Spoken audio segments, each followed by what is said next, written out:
Alrighty, people. Well, I got a new toy, amongst other things. My last tablet didn't survive the punch in the screen, but it had plenty of bugs, issues, real issues, playing videos full screen, and it's supposed to play all these different file formats of different videos, which it wouldn't play, and the keyboard part was a nightmare to keep deleting the first letter of every new sentence. And then it got worse, and it decided that even after a software upgrade, that, if you misspelled a word and you delete a few letters and then try and type new letters to spell it right, it'd still delete the first letter you typed, and then it started deleting two letters. It was just nothing but grief. But this little beauty is an absolute ripper. And this it actually has a GPS in it, but it also has not only Wi-Fi, which, by the way, I'm paying far too much for my internet. I'm paying, how's this, Americans, $200. I was paying $180, but $200 for 12 gig of data. There is another carrier I'm considering. That is $130 for 15 to 16 gig, but I like the idea of using free Wi-Fi, and guess what? This also has Bluetooth.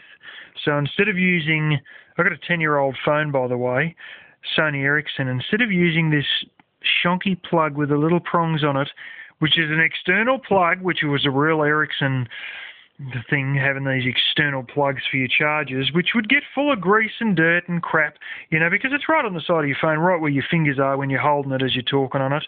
And, it gets all the muck from your pocket all rubbing in it and everything like that. These plugs are hopeless. Connecting to the laptop to transfer files, connecting to the charger, it takes several tries quite often. And yeah, so it's easier if I just use Bluetooth and then transfer it directly from this. And instead of going into YouTube or into Chrome, I go into File Manager and I go Bluetooth, and it shows me what I've transferred, and I go little tick box. Come on, you stupid sod. One selected. I can copy it, move it, delete it, or share. And I click on that, and I go share to YouTube. And then it just uploads the blooming thing straight through Wi-Fi without a problem in the world. And you know what else? In order to lower my internet bill, there are several different free Wi-Fi hotspots. Now, the city that I go to this welfare office is a city that has enough rich people, but the businessmen are chronic tired asses and that. And basically, well, the capital's very free for giving you free Wi-Fi. Well, the capital's ridiculously far away to go for a bit of free internet. But when I'm in at the local welfare office, it's not unrealistic to use the handful of free Wi-Fi hotspots. One which was provided by a shopping centre, and they give you 50 megabytes free Wi-Fi a day of data a day. I used it with my old tablet. You got to set up a little account with them and then get spammed all this stupid promotional material in your email. I can't remember the password for my account that I had with the other one, but it doesn't matter because I've got another email address that I used to use in the dating sites, which this tablet also has no issues loading up. And I am most likely to just use that dating site email address to get 50 meg, and if I can find out the password of my usual email address, I'll also use that, and I might make up another email address to use another account, and so on and so forth. So I just log in and re-log in as another account after I've used that one up. But I only need to walk 200 metres, and I can use 100 meg free Wi-Fi provided by the local government.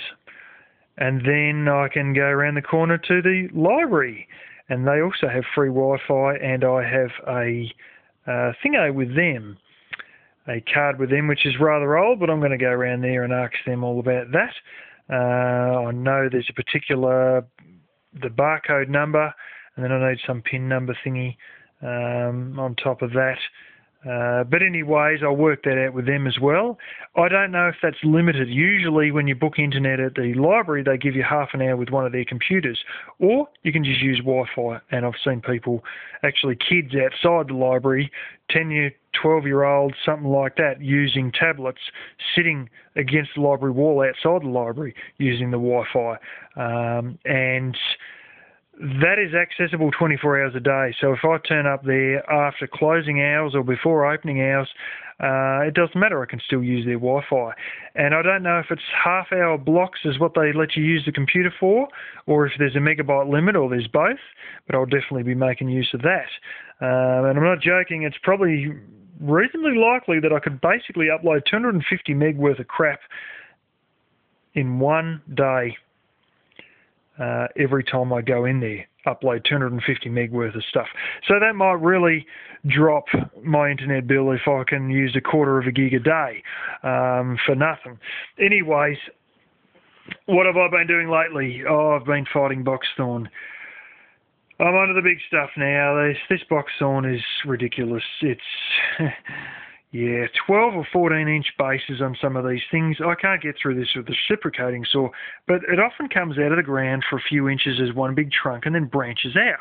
So what I do is I cut each of the little branches. Well, usually there's an average of about 5 branches. Well, some of these sods are, yeah, don't worry, you're getting more like flipping 10 as an average with the big ones. And I'm now into a handful on one side of the hill that are really, really big ones. And so, yeah, I'm going through that. The trouble with these boxthorn and why it was so hard on the chainsaw the previous year, you can never estimate. One will be laying like this and you think, oh, yeah, that's going to fall out that way. So what you do is you cut it this side, and the more you cut in, the more it leans out, and it'll eventually collapse that way.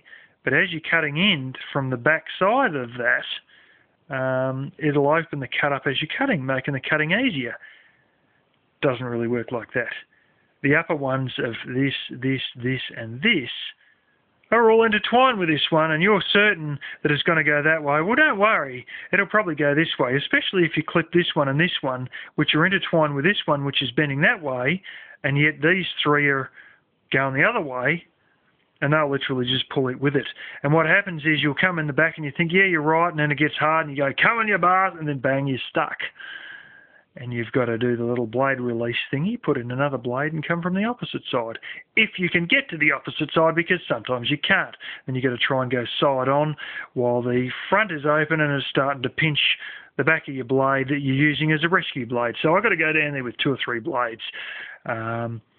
Why don't I just cut it from the base, the very base, with a chainsaw? Well, first of all, it's a bloody shitstorm to even get in there, and the prickles are scraping me back and scraping me hard hat, which I'm now wearing to stop getting stabbed in the head. And what I've really got to do is stop all this multiple twanging, wanting to go different ways, which were grief on the chainsaw, and the massive weight, which is causing a lot of the blade pinches, the blade to be pinched, with this massive amount of weight of all the rest of the stuff above, all the, the spikes and all the leaves and all the other bullshit. And some of them have got fruit as well at the moment. And so I'm cutting all these off at probably 8 to 10 inches above the ground, and then rolling, and the whole lot falls off, and I try and get it to roll out the way a little bit, and then I can come back and cut it off without any weight being on the chainsaw and no chance of pinching the chainsaw, and it's likely to be a lot nicer on the chains and not blunten them and not pinch the damn bar and not cause the bar to be overheated and all this other stupid stuff that was happening last year. So anyway, that's... I've got probably only half a dozen of those left, and then I've got to come back to about probably 10 of those with the chainsaw and just nip them off. And yeah, there we go. That's going to be that sorted. There's also Been working on a whole bunch out near the almond trees, and they're only little tiddlers, and I've been getting rid of them. And I've been pulling out a lot of scrap metal, and the sheep walking all around the place are exposing their little tracks. They just walk over the top of these lumps of steel that I never knew were there, and they kick things out of the dirt occasionally. And you know, all the ground now during the summer, this clay goes all powdery and stuff like that, and you know, crumbly. And all of a sudden, all their little walking and their movements, and they're picking through the grass and eating the grass and nudging around with things. And the rabbits probably help to unearth all these things. And I'm pulling out things that are bloody massive, some of them. Big blooming brackets, 18 inches long. I got a shaft, I'm not joking. The sod was 3 inches wide and 18 inches long. It looked like when you see a gearbox out of a car, and you got those sort of the teeth connection on the shaft that, you know, goes back out to your tail shaft or into your engine or whatever it is again. That sort of teeth, and then like the keying end where you got the circle with a notch cut out of it, like you see on some of the small Honda engines and all that. That sort of thing. Just this massive 3-inch thing. 3 inches wide and 18 inches long, just sitting there. I've found old trailer axles. I've found part of a cast iron bed head right down the blooming paddock that the sheep kicked up. So many bits of sheet metal you wouldn't believe it. I'm pulling out bits underneath the boxthorns around my house, bits underneath the boxthorns that I've been cutting down, and just random bits beside the fence where the sheep decide to make little tracks. I've got bolts that are as thick as my bloody thumb that is coming up. I'm pulling out umpteen of these things every day. So we're going to be going for another scrap metal run before too long. And I've got a few little weeds that I've got, small weeds that have come up that troublesome ones that I can see very easily now. The sheep have been eating a lot of grass and walking all over everything. So these big boxthorns, you go through about a battery and a half trying to cut them down, and in between, while I'm waiting for batteries to recharge, I'll probably be digging those little weeds out. And anyway, all these small boxthorns I've pretty much got under the thumb. I have got rid of all of them, and I've been getting down a few widowmakers in you might know, you probably don't, but there's a big gum tree at the front of my house, and you know, the horrendous winds here, some of the branches snap off, and then they sort of are held, they're going to be laying in amongst all the other branches, are holding them in there like fingers. And I've got about 4 widowmakers, as they call them, in amongst that tree. And I was playing around with a rope, and I sort of lassoed one of these widowmakers that's still leaning up against another tree and got a little bit of live stuff on the bottom, and I started shaking the hell out of it with a rope from a distance because the rope's reasonably long, and one of the widowmakers fell off the top of another widowmaker. And then I tried playing with a pruning saw and all this crap, and I couldn't get this damn thing down. I broke the rope trying. The blasted crappy fiberglass handle on the pruning saw cracked, and I gave up after about 2 hours there, 2.5 hours. Only about 2 or 3 days later, I was moving all these little tiny boxthorn onto a heap, and with a wheelbarrow, and I heard this colossal bloody noise, and this widowmaker that still had a little bit of green come down once and for all. And then I got a third widowmaker and got poked that with another big bit of wood, and got a pruning saw into one bit and gave it another nudge with a piece of wood, and eventually it come out too. And I've only got one widowmaker left, and I'm thinking of using my father's wire strainer to pull that out, because that's sitting with the base of it in a fork, so it's like that, and you got the base of it is just like poked in the fork, sticking up, laying on another branch. So all I've got to do is basically pull the base of that. And you know, some of these widowmakers have got a blooming hell of a base. Some of them are 8 inches, others of them, I'm not joking, they're like 12 inches. I mean, they are literally That's a size 13 US boot there, size 12 Australian, and they're literally as long as my boot. That's the thickness of these Widowmakers. All hardwood, all nicely dried. Guess who's going to get some more firewood out of all this? Having said that, I've got to still go down the bottom where we replaced all the fence and pick up all those logs. Having said that, there is a fence on the flat here which was probably made in the 80s or whatever, which is in good condition, but there's part of the original fence is about a foot away from it, or which has got wire still in it, and I've got to go and snip all that wire out and get that wire out, and some of those I think I could literally just kick the posts and they'd break off. And that's even more wood, and I'm going to have to do that, and that'll be next.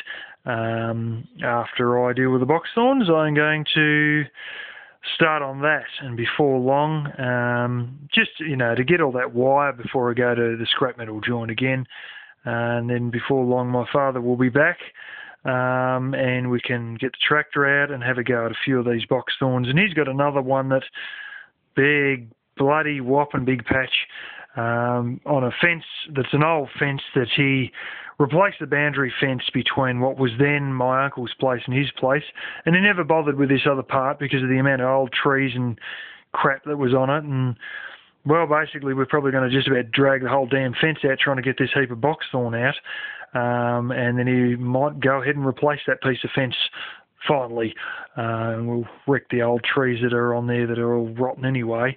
Yeah, so anyway, that's what's going down, and hopefully we'll get to scrap metal. And this is just sort of what the way life is when this is what happens with your spare time and your unemployment time, when you doing up, so to speak, a farm which has pretty much been neglected for the last 50 years in regards to weeds and fences.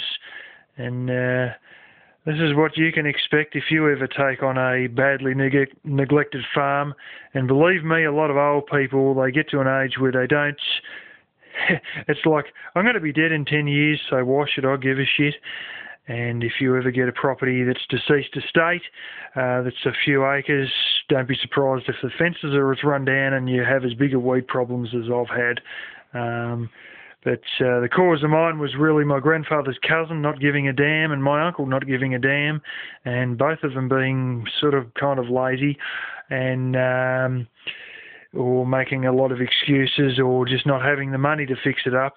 And yeah, that's what you can expect too.